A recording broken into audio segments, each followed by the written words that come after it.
आज आपके साथ शेयर करूंगी मुहर्रम में बनने वाले बरकी चोंगों की रेसिपी। ये बहुत ही मज़ेदार स्वीट पूरी होती है, क्रिस्पी क्रंची सी। बनाना भी बहुत ही आसान है और इतनी सारी लेयर्स इसमें किस तरीके से आएंगी वो भी मैं सारी टिप्स आपके साथ शेयर करूंगी। बिस्मिल्लाहिर्रहमानिर्रहीम, अस्सलाम वालेकुम and welcome back to my YouTube channel. मैं हूँ सिद्रा और आज हम बनाएंगे खूब सारी परतों वाले खस्ता मज़ेदार मीठे चोंगे। चलिए जी रेसिपी शुरू कर लेते हैं। अच्छी लगे तो वीडियो को लाइक करके आगे फ्रेंड्स और फैमिली में लाजमी शेयर करें। तो सबसे पहले इसके लिए हम चाशनी बना के रेडी कर लेते हैं। सिंपल और आसान सी चाशनी बन के तैयार होती है, कोई एक तार दो तार का चक्कर नहीं होता। तो 1 कप पानी के अंदर हमने शामिल करना है 1 कप के जितनी चीनी। बिल्कुल बराबर बराबर का आपने रेशो ले लेना है और उसके बाद इसके अंदर 2 सब्ज़ इलायचियाँ मुँह खोल के शामिल कर दें। इलायची की खुशबू के साथ ये बहुत ही ज़बरदस्त किस्म की चाशनी तैयार होती है और आप इसके अंदर चाहें तो अरके गुलाब या फिर केवड़ा के कुछ कतरे टपका सकते हैं। उससे भी आपकी जो चाशनी है बहुत ही मज़े की तैयार होती है। बस चीनी इसमें अच्छे से मेल्ट हो जाए और चाशनी में तेज़ी से उबाल आने लगे, इसका मतलब है हमारी चाशनी तैयार हो गई है। बस आपने उठा के इसको रख देना है एक तरफ। कोई एक तार दो तार या ज़्यादा गाढ़ा करने की ज़रूरत नहीं है। चाशनी तो हो गई है तैयार। अब यहाँ पर सबसे पहले आपने आटा लगा के रेडी कर लेना है चोंगों के लिए। तो उसके लिए मैंने 2 टेबल स्पून घी का इस्तेमाल किया है और अब मैं इसे नीम गरम कर लूँगी। नीम गरम करके जब हम घी इस्तेमाल करेंगे तो चोंगे हमारे बहुत ही खस्ता बन के रेडी होंगे। तो यहाँ मैंने ले लिया है 2 कप की जितना मैदा और जो घी गरम करा था बिल्कुल मेल्ट करके वो शामिल कर दिया है। तो यहाँ आपने थोड़ा सा एहतियात करके इसमें हाथ डालना है क्योंकि घी बहुत ही तेज़ गर्म है और जब थोड़ा सा नीम गर्म हो जाए केयरफुली आपने इसको गूंदना शुरू कर देना है। जो डो इसकी लगाई जाएगी बिल्कुल भी सॉफ्ट नहीं होनी चाहिए लेकिन हार्ड भी नहीं रखेंगे, एक मीडियम सी डो बना के तैयार करेंगे। यहाँ पर कुकिंग ऑयल अगर आप ऐड करना चाहते हैं तो वो भी बिल्कुल से ऐड कर सकते हैं आप। लेकिन अगर खस्ता चोंगे बनाना चाहते हैं ना जो एकदम से मुंह में जाते ही घुल जाए और एकदम से क्रिस्पी हो, तो उसके लिए आपको मैं रेकमेंड करूँगी कि घी का इस्तेमाल करें। जैसे हम बाज़ार से समोसे लेते हैं, नमक पारे लेते हैं, कैसे खस्ता होते हैं, इसीलिए कि उसमें घी का इस्तेमाल किया जाता है। तो देखिए घी को मैदे में अच्छे से मिक्स कर लिया है कि इसमें मुठ पड़ने लगी है। अब थोड़ा थोड़ा पानी शामिल करते जाएँ और एक मीडियम कंसिस्टेंसी का आटा लगा के रेडी कर लें। तो एकदम से आपने पानी इसमें शामिल नहीं करना, थोड़ा थोड़ा करके ही ऐड करें क्योंकि हमने जो मेल्टेड घी ऐड किया है उससे ही काफ़ी हद तक मैदा जो है सिमट चुका है। तो पानी का आपने बहुत ख्याल करके ऐड करना है, एकदम से इकट्ठा ज़्यादा ऐड नहीं करना। और मैदे को बहुत अच्छा सा लोच दे दे के आपने गूंदना है क्योंकि चोंगे बना रहे हैं और इसमें इतनी सारी जो खस्ता लेयर्स आएंगी वो आखिर किस तरीके से आएंगी आगे वीडियो में आपके साथ शेयर करूंगी। लेकिन आपने प्रॉपरली सबसे पहले डो को तैयार करना है। जितनी अच्छी हमारी डो होगी उतनी ही ज़बरदस्त लेयर्स बनेंगी, उतने ही क्रिस्पी और खस्ता हमारे चोंगे बन के रेडी होंगे। चलें जी, आटा हमने अच्छे से समेट लिया है। अब थोड़ा सा इसको गूंद लेते हैं और गूंदने के बाद हमने इसको 10 से 5 मिनट थोड़ा सा रेस्ट भी देना है। अगर फ्रेश आटा गूंद के फ़ौरन चोंगे बनाएंगे 5-10 मिनट का रेस्ट दे देंगे तो अच्छा रहेगा। तो चलें, अब इसे मैंने अच्छे तरीके से नीट कर लिया है। हमारा आटा सिमट के रेडी हो चुका है। अब इसे रखेंगे थोड़ा सा रेस्ट पे और अब हम चल लेते हैं अगली तैयारी की तरफ। क्योंकि हम बना रहे हैं बरकी चोंगे, वर्क मतलब लेयर्स, और बहुत ज़्यादा लेयर्स क्रिएट करने के लिए हमें बीच में लगाना होगा एक सब्सटेंस। तो सबसे पहले हम उसको तैयार कर लेते हैं जब तक कि हमारा डो रेस्ट पे है। तो एक बोल के अंदर मैंने ले लिया है तकरीबन 2 से 3 टेबल स्पून के जितना मैदा और अब इसके अंदर हमने घी ऐड करना है 2 टेबल स्पून। जिस तरीके से जब हम समोसे बनाते हैं, रोल बनाते हैं तो पट्टियों को रैप करने के लिए हम मैदे की लई बनाते हैं ना, बस उसी तरीके से हमने घी और मैदे को आपस में अच्छे से मिक्स करना है। लेकिन क्या है कि जिस तरीके से रोल समोसों के लिए पतली लई बनाई जाती है, इसमें हमने इतनी पतली नहीं करनी, थोड़ी गाढ़ी रखनी है। तो यहाँ मुझे घी थोड़ा सा कम लग रहा था तो मैंने 2 टेबल स्पून के जितना घी मज़ीद ऐड किया है। थोड़ा सा मेल्टेड घी था और अच्छे तरीके से अब मैं इसे मिक्स कर लूँगी। तो यहाँ मैं आपको कंसिस्टेंसी भी दिखा दूँगी कि किस तरीके की रखनी है। बस आपने इस तरीके से मिक्स करना है कि मैदे की कोई लंप इसके अंदर मौजूद नहीं होना चाहिए और एक स्मूथ सा ये मिक्सचर बन जाए। तो ये देखें, ऐसी रनी कंसिस्टेंसी होनी चाहिए। अब हमारी लाई भी रेडी हो चुकी है, चाशनी बिल्कुल से तैयार है। तो एक बार फिर से अब अपने डो को देख लेते हैं।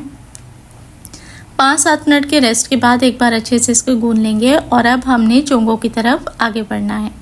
तो आटे को, मैदे को थोड़ा सा इस तरीके से रोल कर लीजिए और छुरी की मदद से अब आपने इसको छोटे छोटे पेड़ों की सूरत में कटिंग कर लेनी है। ये 9 या 10 पेड़े बनके इजीली तैयार हो जाएंगे। और जितना बराबर का आपने पोर्शन काटा है, अब एक एक पेड़े को लेते जाइए और अच्छे तरीके से इसे प्रॉपरली राउंड करके छोटे छोटे से पेड़े बना के रेडी कर लें। तो ये देखें सारे पेड़े हमने इसी तरीके से बना के रेडी कर लिए हैं। अब हमने इन पेड़ों के साथ क्या करना है, इसकी पतली पतली लंबी सी रोटियां बेल लेनी है। तो इस स्टेज पे मैं आपको बताऊंगी कि अगर आपने अच्छे से डो रेडी की हुई होगी ना, तो ना आपको खुशका लगाने की ज़रूरत पड़ेगी और ना ही अलग से आपको घी या ऑयल लगाने की ज़रूरत पड़ेगी। ये बहुत ही लोचदार चिकना सा आटा होता है, तो बस आपने एहतियात के साथ इसको बेलते जाना है और इस तरीके से आप देखें इसको जितना पतला और लंबा आप कर सकते हैं आपने कर लेना है। बहुत ज़्यादा बारीक करने की ज़रूरत नहीं है, इतना देखें जितना मैं आपको वीडियो में दिखा रही हूँ। एक नॉर्मल चपाती का जो साइज़ होता है उस साइज़ के जितना आसानी से आप इसको लंबा कर लें। बस इसी तरीके से हमने क्या करना है कि सारी जो हमारी रोटियां हैं उन्हें बेलना है और रेडी करना है। तो यहाँ थिकनेस देख लीजिए। अब हमने इसी तरीके से बाकी सारी जो रोटियां हैं ना उनको फैला के बेल लेना है और ये प्रोसेस आपने सारी रोटियों के साथ करके पहले ही डन कर लेना है ताकि आगे का स्टेप हमारा आसान हो जाए और हर 2 मिनट के बाद हमें रोटी बेलनी ना पड़े। ये वो प्रोसेस है कि जितनी अच्छी सी रोटी हम बना के तैयार करेंगे उतनी ही ज़बरदस्त परत आएगी। और यहाँ अपनी शेप की परवाह नहीं करनी कि गोल गोल रोटियाँ तैयार हों, जैसी मर्जी शेप होगी वो भी चल जाएगी। अब हमारा दूसरा प्रोसेस स्टार्ट होता है। सारी रोटियां बिल के रेडी हो चुकी हैं, आपने एक रोटी लेनी है और अब जो हमने मैदे और घी का मिक्सचर बनाया था हर रोटी के ऊपर आपने 1 टेबल स्पून ये मिक्सचर ऐड करना है और ब्रश की मदद से आपने सारे में फैला लेना है। आप चाहें तो हाथों की मदद से, उंगलियों की मदद से भी फैला सकती हैं। बहुत ज़्यादा भर भर के एक्स्ट्रा भी नहीं लगाना, लेकिन कोई हिस्सा खाली भी नहीं रहना चाहिए। कोने कोने पे बीच में हर तरफ हमने इसी तरीके से अच्छे से घी और मैदे का मिक्सचर अप्लाई करना है और उसके ऊपर हमने दूसरी रोटी लगा देनी है। अब आपको समझ में आया कि मैंने क्यों कहा था कि पहले हमने सारी रोटियां इकट्ठी बेल लेनी है। प्रोसेस यही है कि अगर इस वक्त हमने दूसरी रोटी बेलने के लिए खड़े हो गए तो फिर काम बहुत डिले हो जाएगा। रोटियां बिली रखी होंगी तो बस फटाफट से घी अप्लाई करते जाएं और एक के ऊपर एक चपाती इस तरीके से रखते जाएं। अगर ये चपातियाँ ऊपर साइज़ में थोड़ी सी आगे पीछे भी हो रही हैं तो भी कोई ऐसे मसले की बात नहीं है। आपने सिर्फ और सिर्फ बस साइज़ पूरा रखना है। थोड़ा सा अगर 19-20 हो तो वो चलता है, लेकिन कोशिश करके आपने एक बराबर साइज़ की ही चपातियाँ रखनी हैं और इसी तरीके से फटाफट घी लगा के आपने एक के ऊपर एक चपातियाँ रख के सारी चपातियाँ इसी तरीके से सेट करनी है। इस स्टेज पे आपने चपातियों को रख के प्रेस नहीं करना, बस सिर्फ इस तरीके से लगा के और फटाफट से घी अप्लाई करते जाना है। दोबारा से रखेंगे और सारा प्रोसेस इसी तरीके से मुकम्मल कर लेंगे। एक दफ़ा जब हमारी आखिरी रोटी इसके ऊपर हम रख देंगे उसके ऊपर हमने घी नहीं लगाना और ये एक्चुअली में हमने परतें तैयार कर ली हैं। अब क्या है, आखिरी रोटी रखने के बाद बेलन की मदद से बहुत ही हल्के हाथों से हमने सिर्फ और सिर्फ इसको इतना स्प्रेड करना है कि एक नॉर्मल चपाती के साइज़ पे आ जाए। हमने बहुत प्रेशर नहीं देना, वरना जितनी लेयर्स हमने बनाई हैं वो सारी मिक्सअप हो जाएंगी। अब देखिए, बड़ी रोटी थी आखिरी वाली और एंड की रोटी थोड़ी सी आपकी साइज़ में अगर छोटी हो तो इस तरीके से आपने उठा के सारा पाइल पलट लेना है। और ये देखें अच्छा सा ये बड़ा हो चुका है, कितनी माशाल्लाह मज़ेदार परत है। अब आपने आहिस्ता आहिस्ता नीचे से ऊपर की तरफ इसको रोल करना शुरू करना है और थोड़ा टाइटली रोल करना है, ढीला ढीला सा आपने रोल नहीं करना।